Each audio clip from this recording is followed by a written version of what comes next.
This method can be used to address a key question in the field of somatosensation, the mechanism by which an animal, such as Drosophila melanogaster, selects its preferred environmental temperature.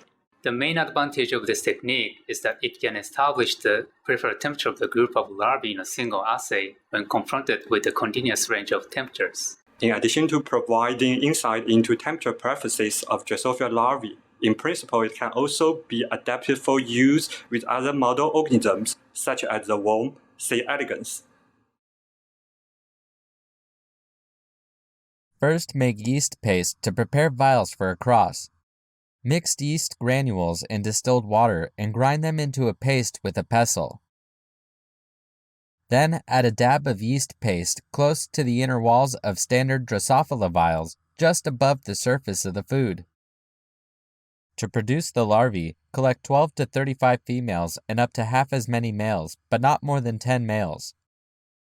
Combine these groups in the yeast paste containing vial. Load the prepared vials into a 100 vial tray.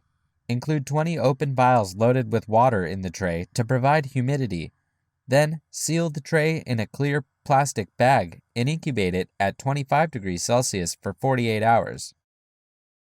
After 48 hours of feeding and mating, transfer the flies into new food vials to collect eggs. Tap them over, do not use carbon dioxide. Then allow the flies to lay eggs for 3 hours at 25 degrees Celsius.